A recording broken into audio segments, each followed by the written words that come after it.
Hi, so this is the lab room, and you'll notice that as we're walking in, the first thing that we see on the side here is the goggle cabinet, and this is where the goggles are. It's a sanitizing cabinet, so when we get to the point where we're doing labs, we'll be wearing those.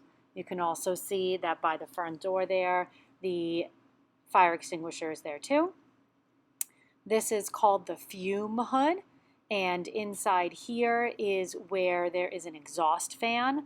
So any lab activities that require an exhaust fan, anything that has fumes, will be done inside this fume hood. And then you don't have to breathe in everything that's coming off from the lab. As we walk further to the back of the room, we can see that as we walk, we're just going behind the desks here, and the next place that we're going to go is the safety window. So up here, we can see that in the back of the room, there is a label that says rescue window, and that is the window that we would be rescued out of if we needed that. That back door right there is the prep room. You're never going to go in there. And let's walk across the back of the room. As we get to the other side of the room, you can see I've recorded this before the classroom was set up, but as we get back to the back of the room, we can see that there is an eye wash station in the back, and if you push the handle,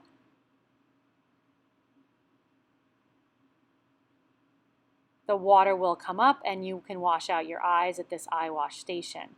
There is a drain in the floor, so you don't have to worry about getting water on the floor.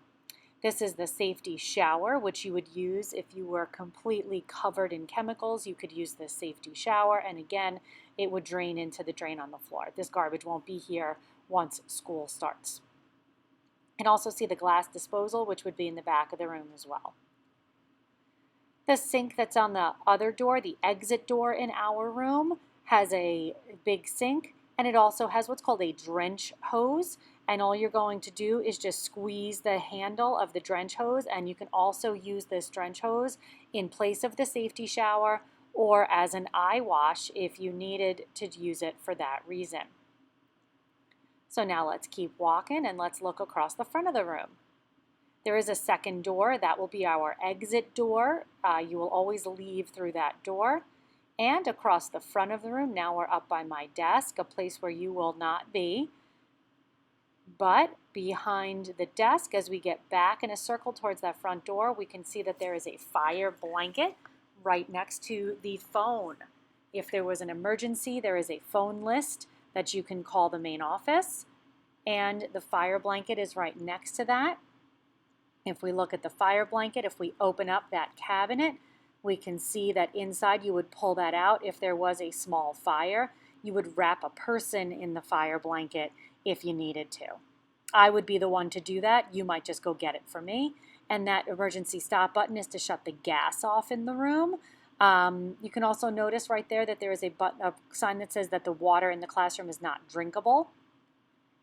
As we look, you can see that there are 7 tables. We will be spread out in the classroom. And if you are, or when you are doing labs, you will follow all safety rules given in each lab activity. I will give you specific safety rules at the start of every lab activity as well. And there is the Purell dispenser as well by that door as well.